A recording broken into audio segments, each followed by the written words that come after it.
I never thought I'd wake up to the sound of a BMW horn blaring at 6:47 a.m. every single morning. But that's exactly what happened the day Susan moved into the corner lot. Not just any Susan, the HO President Susan, the one who carried a laminated copy of the bylaws in her Louis Vuitton like it was the Bible, and she was Moses about to park my driveway. Day 1, I opened the garage to leave for work, and there it was, her sparkling white 2023 BMW X5, parked sideways, perfectly angled, so both my cars were trapped. She was standing on her lawn in yoga pants and a visor, sipping a green smoothie, smiling like she just invented sunlight. I rolled down my window and asked, super polite, "Hey, any chance you could move a few feet forward? I can't get out." She didn't even look up. Just raised one finger, not the bad one, but it felt like it, and said, Section 7.4, no parking within 15 feet of a driveway. You're welcome. Then she walked inside. I sat there stunned. My driveway? She was blocking my driveway and claiming I was the problem. I checked the bylaws later that night. Guess what? Section 7.4 only applies to the street side of the curb. My garage is private property. She knew. She 100% knew. The next morning, same thing. Sideways BMW, horn at 647 on the dot, green smoothie, fake smile. Except this time she had backup. 2 other HOA board members pretending to power walk while filming me on their phones for documentation.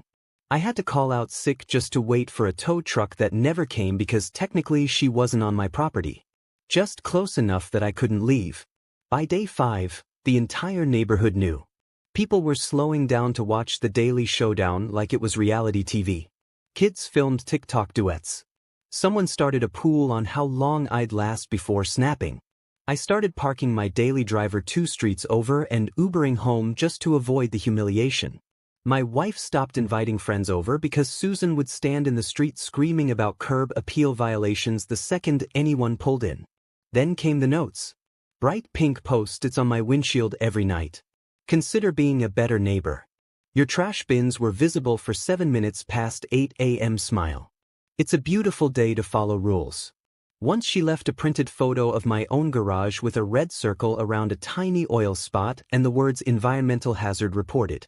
I tried everything, talking nicely, talking firmly, emailing the HOA board, who were all her Pilates friends, filing an official complaint that mysteriously disappeared from the portal. Nothing worked. She had the power, the time, and a brand new BMW she clearly loved more than oxygen. So, one random Tuesday after she blocked me in for the 23rd day in a row and laughed while I begged her to move, I made a quiet decision.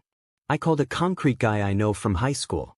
Told him I needed 4 steel ballads installed, the kind they use in bank parking lots, the unbreakable ones, painted HOA-approved sandstone beige.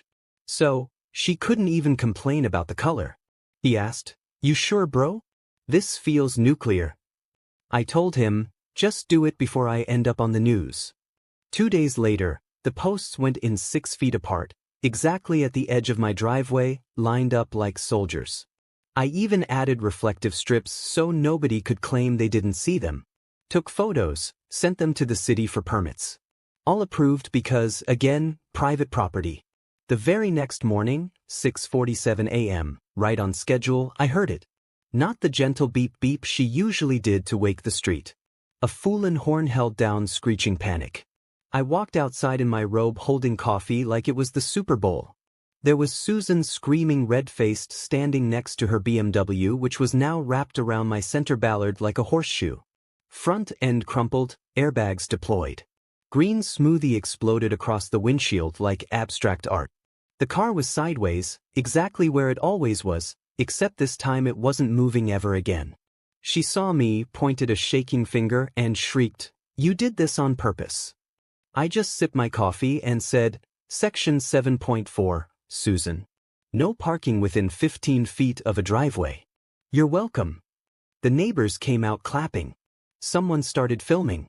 And that was only the beginning because what Susan did next, that was when things got really insane. The tow truck driver took one look at Susan's crumpled BMW, hugging my steel post like a desperate ex, and actually laughed out loud. "Lady, this is the best call I've had all year."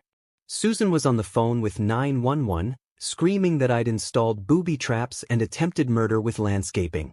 The officer who showed up knew me from Little League coaching.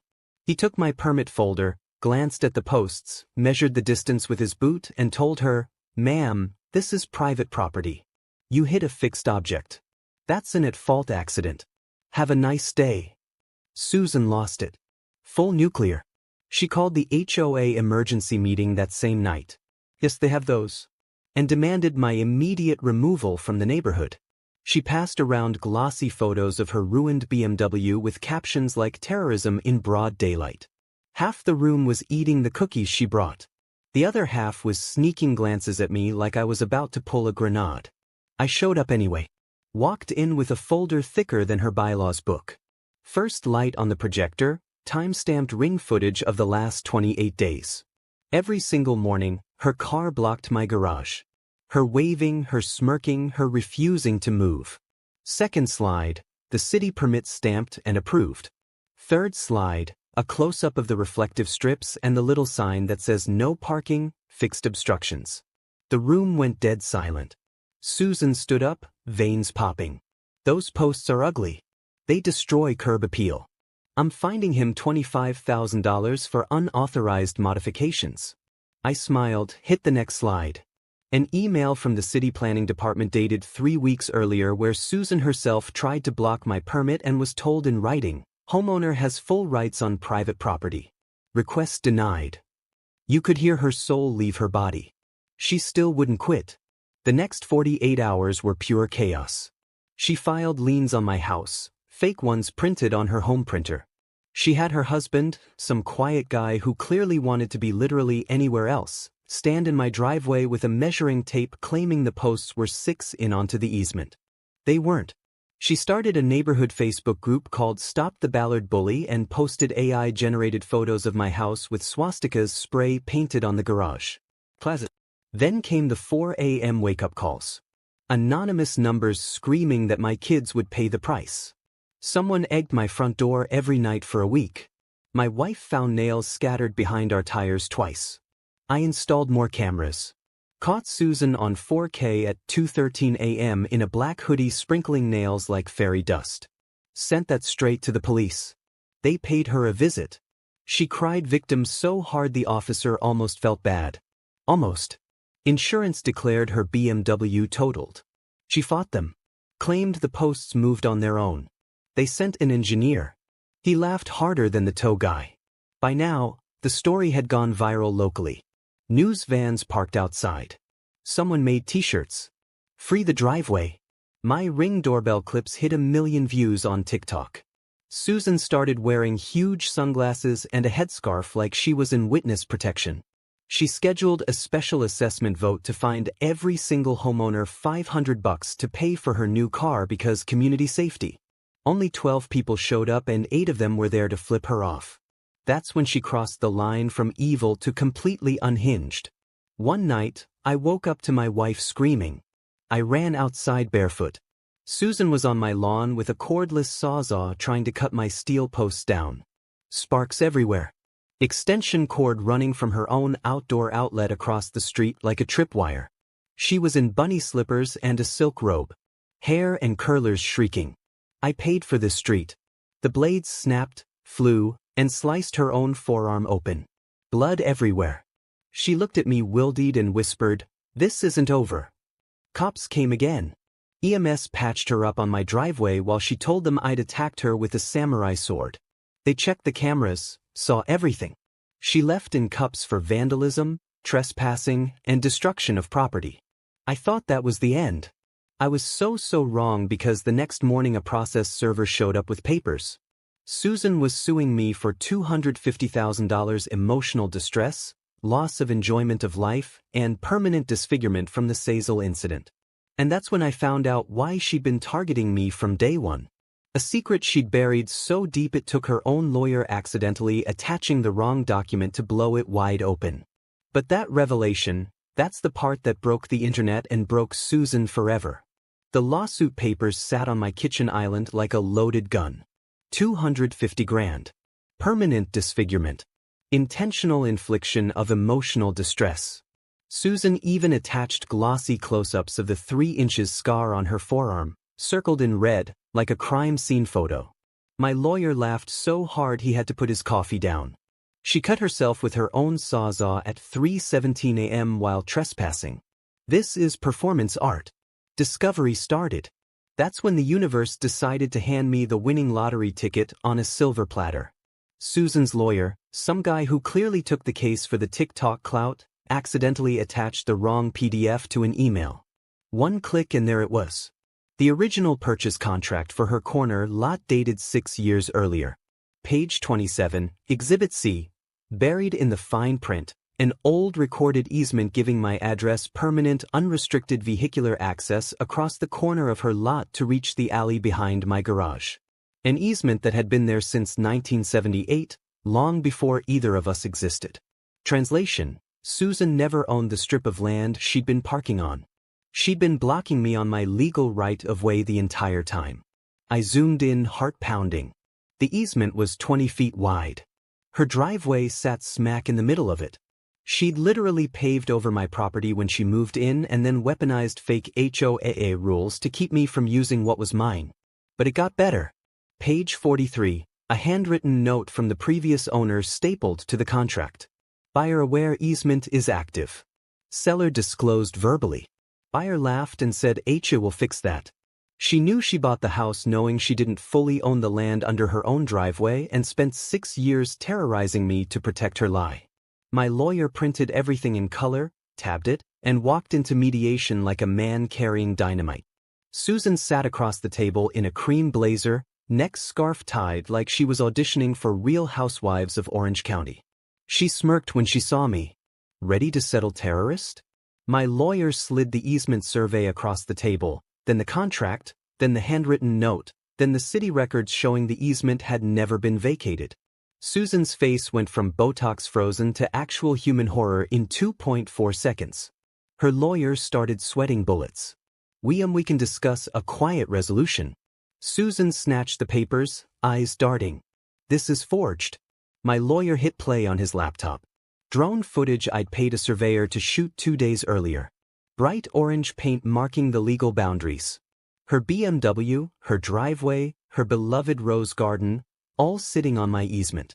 The same drone footage already uploaded to YouTube with the title HOA President Built Her Entire Life on Stolen Land. Views were at 4.2 million and climbing. Susan stood up so fast her chair fell backward. You can't do this. I finally spoke. Watch me. We left mediation without a single penny changing hands.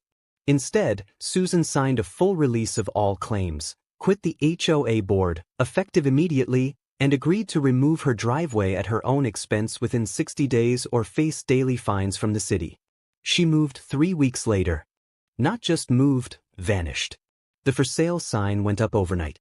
Price slashed twice in 4 days. Rumor is she took a $180K loss just to escape. Her husband filed for divorce the same week, took the dog and moved in with his brother. Someone saw Susan at Walmart in sweatpants buying boxed wine at 10 a.m. No visor, no green smoothie, no laminated bylaws. I paved the easement into the most beautiful extended driveway you've ever seen. Added a basketball hoop for the kids. Neighbors use it daily now. We throw block parties on it. Someone installed a plaque that just says, "Freedom begins here." Last thing I heard, Susan tried to start over in a new subdivision 2 hours away. Showed up to the first HOA meeting, ready to rule. They already knew who she was. The video of her saw meltdown has 39 million views now. Someone made it into an NFT. Someone else turned it into a ringtone. She lasted 6 days before the new neighborhood voted to ban her from all common areas for the mental health of the community. Karma doesn't always need steel posts. Sometimes it just needs the truth, a good drone, and one glorious accidental email. And every morning at 6:47 a.m. when my garage door opens smooth and free, I still smile, raise my coffee to the sky, and whisper the same 6 words. Section 7.4. Susan, you're welcome. If you enjoyed this story, make sure to hit that subscribe button. Every single subscription motivates me to bring you even more exciting and dramatic HOA stories. And don't forget to tap the bell icon so you never miss a new upload. I'll see you in the next story where justice gets even more satisfying.